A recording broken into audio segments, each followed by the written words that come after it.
ये बहुत ही ब्रीफ में एक इस क्वेश्चन पेपर को देख लेते हैं। तो इस क्वेश्चन को क्या करना था, तो आपको इक्वेशन टू हाइड्रोजन वाली इक्वेशन को 2 से मल्टीप्लाई करना था, उसे ऐड करते फर्स्ट इक्वेशन में और सब में से माइनस कर देते इक्वेशन नंबर 3 को।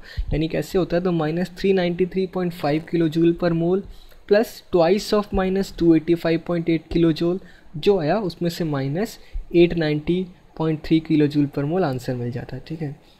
अच्छा, तो इस इक्वेशन के क्वेश्चन को करने के लिए पहले आपको पता होना चाहिए कि जो 1 मोल M2CO3 होगा ना, वो 1 मोल HCl के साथ में रिएक्ट करेगा, एक्चुअली 2 मोल HCl के साथ में रिएक्ट करेगा to give 1 mole carbon dioxide. ठीक है।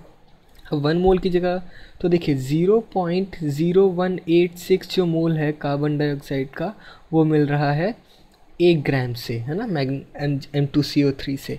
तो 1 मोल कितने से मिलता, 1 मोल मिलता 1/0.08186 ग्राम M2CO3 से, जो इक्वल होता 1 मोल के। तो इसे सॉल्व करके आपको आपका मोलर मास मिल जाता। ठीक है, जो कि था इट्स अबाउट 84.3 किलो जूल पर मोल। अब देखिए इक्वेशन 3 के लिए आपको पता है the first law of thermodynamics से that delta U is equal to Q plus W. अब जब कह रहे हैं कि क्यू ज़ीरो हो जाए, यानी कि एडियाबैटिक वर्क में क्यू ज़ीरो हो जाएगा, तो del U is equal to W, यानी कि del U is equal to adiabatic work. देखिए क्वेश्चन देखते हैं। Tyndall effect is observed only when. ठीक है, तो पहले तो टिंडल इफेक्ट ऑब्जर्व करने के लिए पहला क्राइटेरिया ये है कि जो डायामीटर होगा ना डिस्पर्स्ड पार्टिकल का, वो ऑलमोस्ट इक्वल होना चाहिए लाइट की वेवलेंथ के, तब तो उसका डिस्पर्शन होगा या फिर नहीं होगा। यानी कि the diameter of the dispersed particle should not be much less than the wavelength of the light. ठीक है, तो ऑप्शन बी ठीक है। इसके अलावा ऑप्शन डी जो है ना, the refractive index of the dispersed phase and dispersion medium, इसमें अच्छा खासा डिफरेंस होना चाहिए। ठीक है, तभी जाके पाथ जो है विजिबल होगा। तो जो ऑप्शन बी और डी थे वो दोनों सही थे। अब ये एक बड़ा अच्छा सा क्वेश्चन था, ये it was directly a fact based question कि जो नियरेस्ट नेबर होता है ना, किसके लिए, अपने फेस सेंटर्ड क्यूबिक के लिए, वो नियरेस्ट नेबर वही होता है जो फेस के सेंटर पे होता है, and that is actually equal to a/√2। ठीक है, जिस बच्चे का भी ये पेपर में देख रहा हूँ उसने गलत किया है। चलिए अब आगे चलते हैं। द नेक्स्ट वॉज, इसके अंदर अगर आप देखें तो जो रिडक्शन पोटेंशियल है, स्टैंडर्ड रिडक्शन पोटेंशियल, वो जो नेगेटिव है सबसे ज़्यादा, वो 0.74 वोल्ट का है। यानी कि जो कॉपर है, जो क्रोमियम है, क्रोमियम के लिए है सबसे ज़्यादा नेगेटिव रिडक्शन पोटेंशियल, यानी कि क्रोमियम जो है वो स्ट्रॉन्गेस्ट ऑक्सीडाइजिंग एजेंट है। Oh sorry, it is strongest reducing agent. सबसे स्ट्रॉन्गेस्ट रिड्यूसिंग एजेंट वो होता है जिसका रिडक्शन पोटेंशियल सबसे ज़्यादा नेगेटिव हो।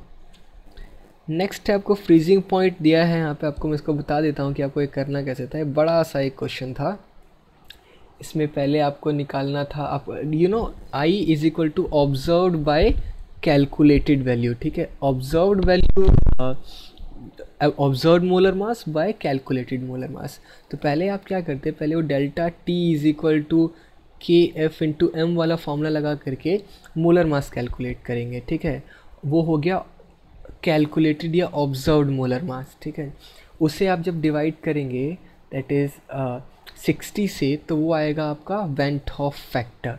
और जब आपके पास वेंट हॉफ फैक्टर मिल गया, तो van't Hoff factor is equal to 1 plus, बताइए, 1 प्लस अल्फ़ा बाय 2 एसोसिएशन के लिए, और ऐसे करके आप अल्फ़ा की वैल्यू निकाल लेंगे, जो कि आई थी 94% के आसपास। इस वॉट 94%, हाँ 94% के आसपास आई थी, 94.6%। अब ये बहुत ही ईजी सा क्वेश्चन था। देखिए ये सब वैल्यूज़ यूज़ करने की ज़रूरत नहीं थी, पर आपको मालूम है कि द बोर रेडियस इज़ का फॉर्मूला होता है 0.529 into you can say n square by z। Hydrogen है तो z तो 1 है, n मतलब सेकेंड ऑर्बिट की बात हो रही है, तो n स्क्वायर हो गया 4, तो वो हो जाएगा 4 times of 0.529 which is equal to almost 2.12। ठीक है, ओके। नेक्स्ट हम बात करते हैं,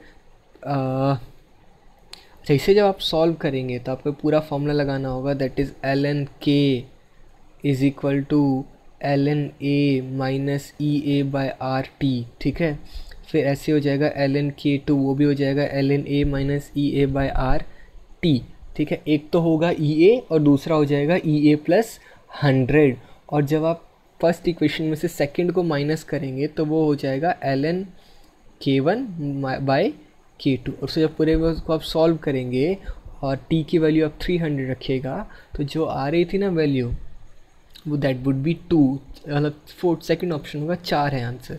अब देखिए इसके अंदर आप देखें तो एक वीक एसिड और एक वीक बेस है, लेकिन वीक pKa की जो वैल्यू है वो 3.2 है और pKb की वैल्यू 3.4 है। pKb की वैल्यू जितनी ज़्यादा बेस उतना वीक। तो देखिए अगर pKa की वैल्यू ज़्यादा हो और pKb की वैल्यू कम हो, यानी कि सॉल्यूशन बेसिक है। लेकिन यहाँ पे क्या है कि pKa का वैल्यू कम है, pKb की वैल्यू ज़्यादा है। pKb की वैल्यू ज़्यादा यानी weaker base as compare to acid, और जब वीकर बेस है तो सॉल्यूशन जो हल्का सा एसिडिक होगा, हल्का सा एसिडिक, बहुत ज़्यादा एसिडिक नहीं, तो इसका 6.9 pH के आसपास होगा, ठीक है। अब इसमें आप रॉन्ग स्टेटमेंट पूछी हुई है क्वेश्चन नंबर 48 में, तो पहले आपको बता दें कि ये जो ऑप्शन है ना कि they both form basic carbonate, इसके अलावा the both form soluble bicarbonate, ये स्टेटमेंट भी गलत है। तो ज़्यादा जो एक्यूरेट आंसर है वो फोर्थ होगा कि ऐसा नहीं है कि दोनों सॉल्युबल कार्बोनेट्स बनाते हों एक्चुअली, ठीक है।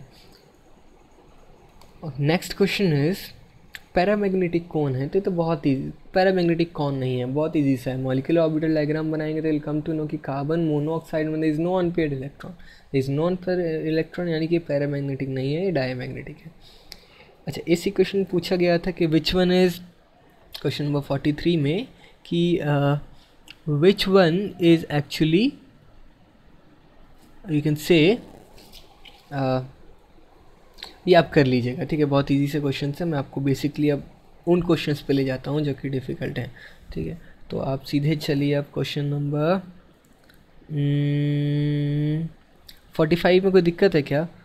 The group having iso electronic species, देखिए इसके अंदर आप देखें तो O2 negative, F negative, Na positive, Mg2 positive, इन दोनों में 10 इलेक्ट्रॉन्स ही हैं, इसमें कोई दिक्कत नहीं है।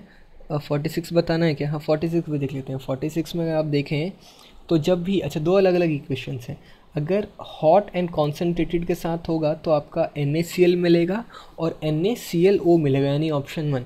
लेकिन कोल्ड और डाइल्यूट के साथ में we get NaCl and NaClO2, यानी ऑप्शन 2। उसके बाद में आपको मैं लेके चलता हूँ,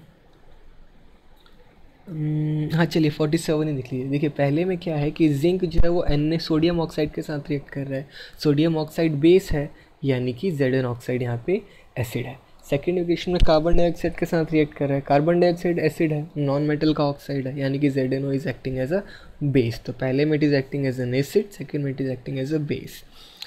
अब मैं अगर आपको 48 बता दूँ तो देखिए sodium salt of an organic acid है, जब ब्रिस्क एफर्वेशन बनाता है H2SO4 के साथ में, यानी कार्बन डाइऑक्साइड निकाल रहा होगा, यानी कि कार्बोक्सिलिक एसिड है, कोई दिक्कत नहीं है, ठीक है। अब वाइट प्रेसिपिटेट देता है कैल्शियम कार्बन क्लोराइड के साथ में, तो वो वाइट प्रेसिपिटेट होता है कैल्शियम ऑक्सालेट का, यानी कि जो CaC2O4 है वो वाइट प्रेसिपिटेट है। सेकंड ऑप्शन ये भी दिया हुआ है कि वो KMnO4 को डीकलराइज करता है, और हम जानते हैं कि ऑक्जेलिक एसिड और KMnO4 की टाइट्रेशन होती है ना, जिसमें KMnO4 डीकलराइज हो जाता है, सेल्फ इंडिकेटर की तरह काम करता है।